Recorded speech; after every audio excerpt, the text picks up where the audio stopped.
Welcome to the inaugural episode of the Apprenticing Jedi, whatever that's going to mean.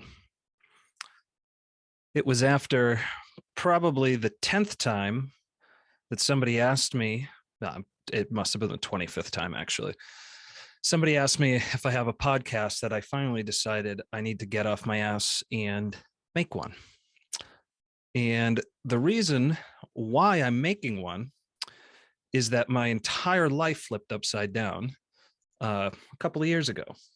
I went from being a devout atheist, I guess you could say, to being the most spiritual person that I know.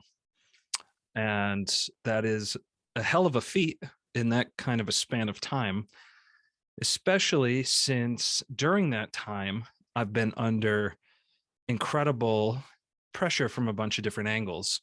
So it's not the most probable outcome either.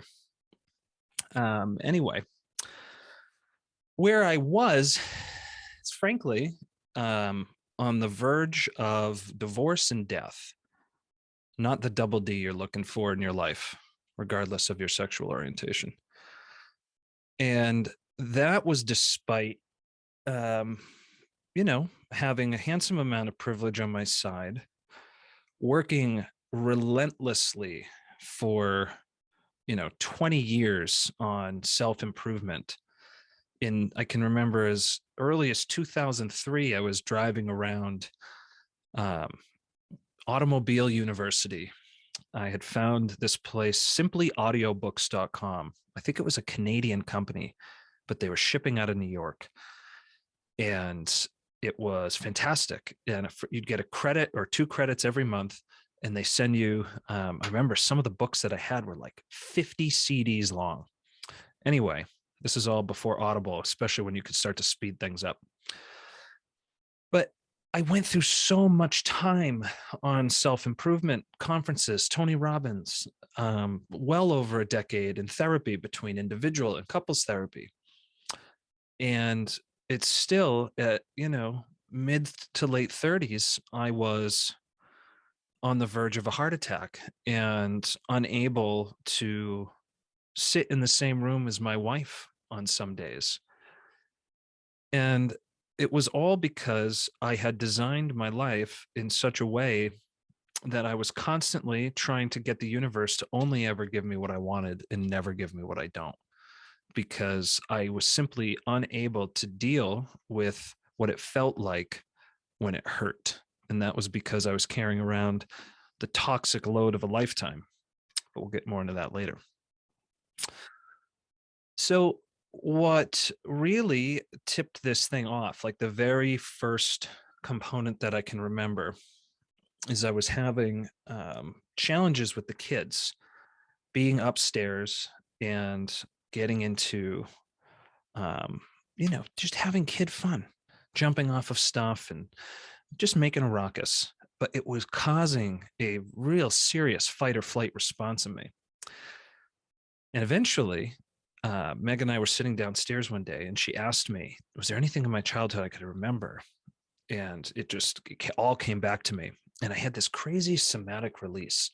And at some point, I'll go into more of the stories on each of these things and what the hell I'm talking about. But that was the first time that I ever felt what I'll refer to as just energy in a really distinct way that I could like put my quote unquote finger on it in a way that it was very different than anything I'd ever experienced. And I had absolutely no way to explain what the hell was going on at all whatsoever. Then not long after that, I was spending a lot of time in the basement, listening to podcasts, playing music, listening to music and dancing.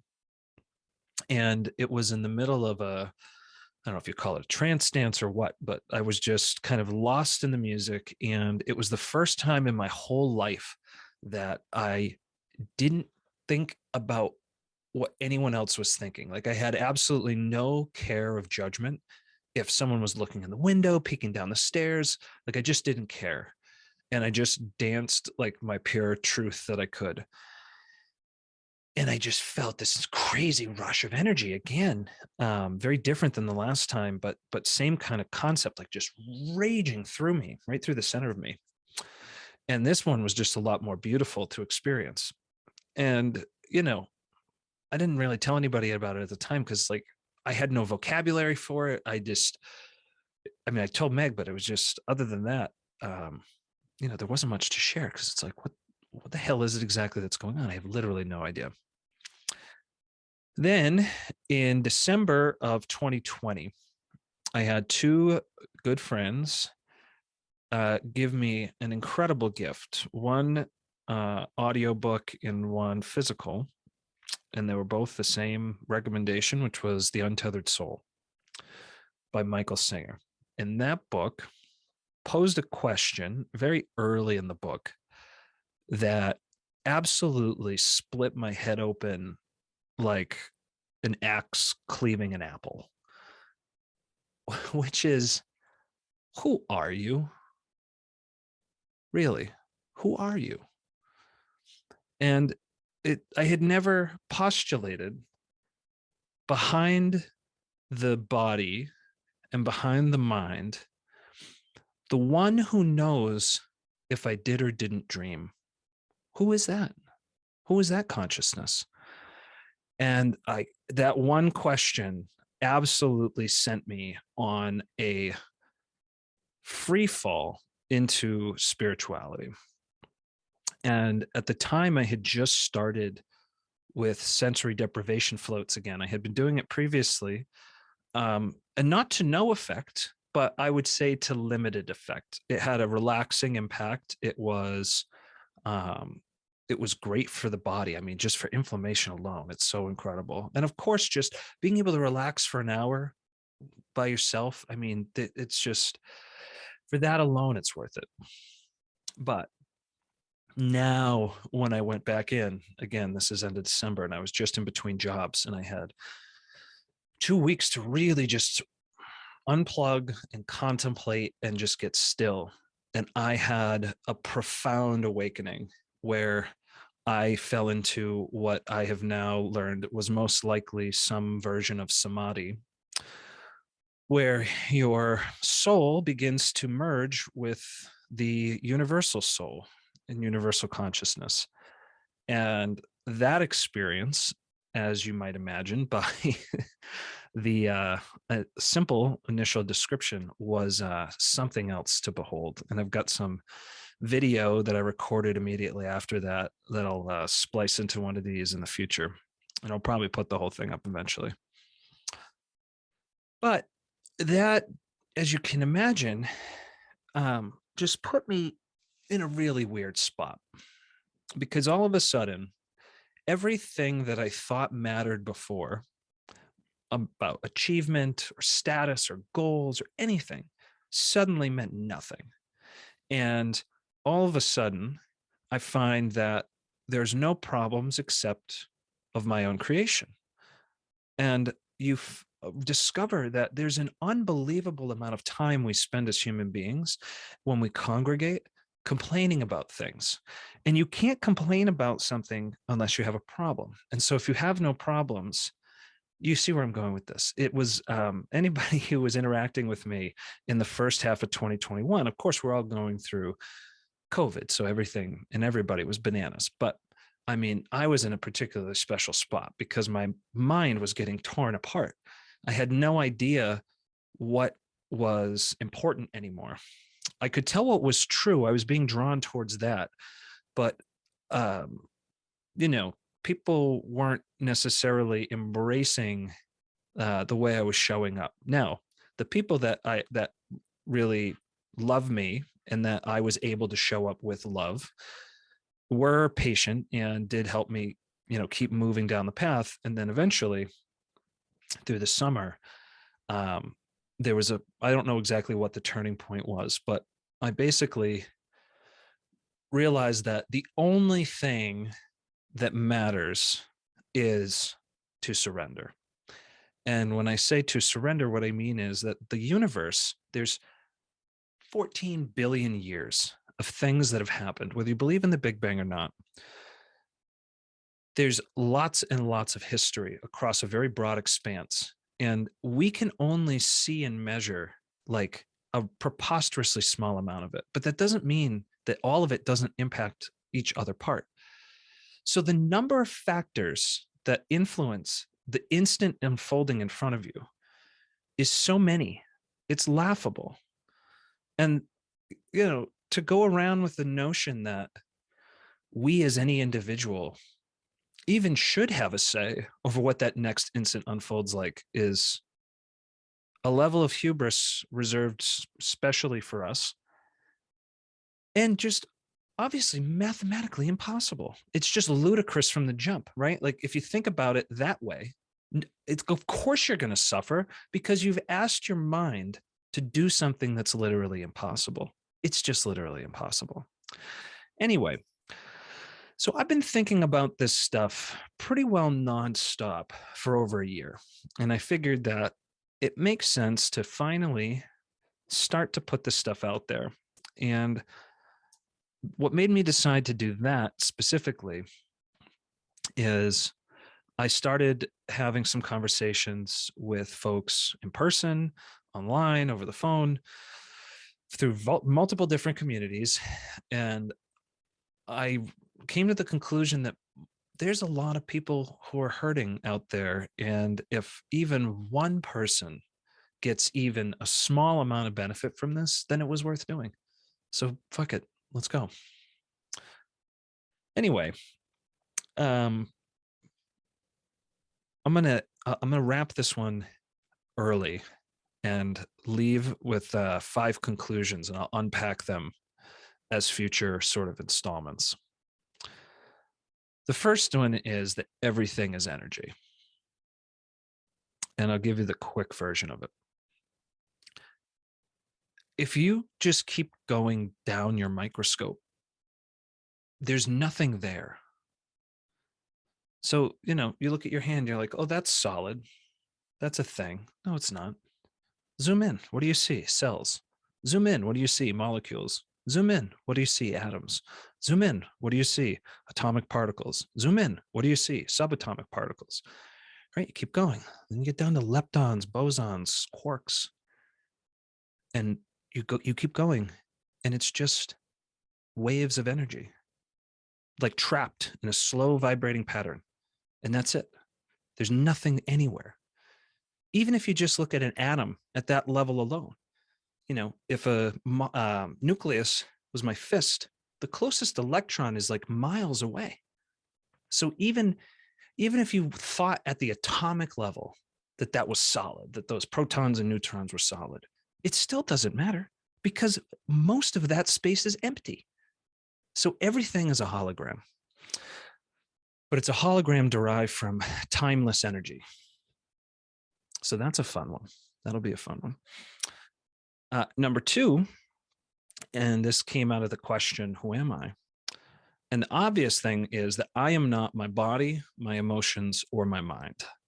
And that is the most powerful and liberating thing to truly know, because it gives you complete access to control over your entire life. And it abstracts you out of this entire plane to the point where your consciousness becomes literally transcendent to every single thing in the universe, because your consciousness is the only thing that can change the trajectory of the universe.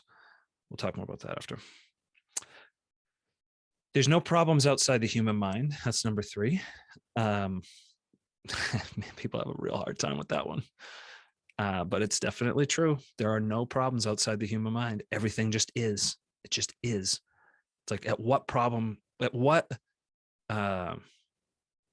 level of focus, at what aperture is it a problem? Is it a problem to the quarks? Is it a problem to the Milky Way? Right? It's like, where is it a problem? And it's not terribly far from there that you conclude that like the earth is a living being. Of course it is, in the same way that we're a living being, in the same way that the bacteria that lives in your guts is no more separate from us than it is from what it feeds on, right? Like, of course. And then of course the earth is part of the Milky Way, of course anyway, it all becomes very obvious once you start just looking at it as basic logical layers of abstraction. And the ultimate end conclusion of that is number 4, which is that God is obviously real, but everything is God. We are all the same thing experiencing itself. And we're a giant learning mechanism. And oh man, the women will love this one. And the reason why things like abortion carry a heavier weight than at first blush is because if you think about the universe, that it's been trying to ascend from plasma to human for 14 billion years, and how much time it took to go from plasma to even hydrogen to even simple atoms, never mind a star, never mind an organic compound, never mind something that can replicate, never mind something that can store data in DNA like humans. So when a human consciousness is created, it is the representation of like literally billions of years of work and data. And that doesn't mean that we shouldn't do, by the way, I'm not saying we shouldn't have abortions, but I'm saying that it's much more complicated than I think we are led to believe. And I think that that's why a lot of the decisions we make as a society, the ones that are seemingly trivial or seemingly like simple logic, turn out to have really nefarious consequences because we haven't necessarily considered them all the way through. That'll be a wicked fun one. I can't wait for God. I hope I have somebody to talk about that with. That would be a one fun one to do with a couple of guests even. And then the 5th one, and this one came out of a couple, well, really a series of what I'll call vision quests with various plant-based sacrament. And the ultimate conclusion is that we are here because it's like, okay, so if we're all God, then like, don't we already know everything? Aren't we already omniscient, omnipotent, omnipresent? And yes, I think we actually are via the Holy Spirit or Chi access into Akasha, which is all of the energy in the universe and would represent the 70% dark matter that we can't account for and that the CERN collider is looking for. I think the data is there. I think the answers to the tests are there, but and this is, you start getting into the biblical stuff. The fall from grace, the whole Garden of Eden parable, is that we become detached from our divinity and we don't realize what we're capable of. And we don't have access to any of the history, any of the knowledge.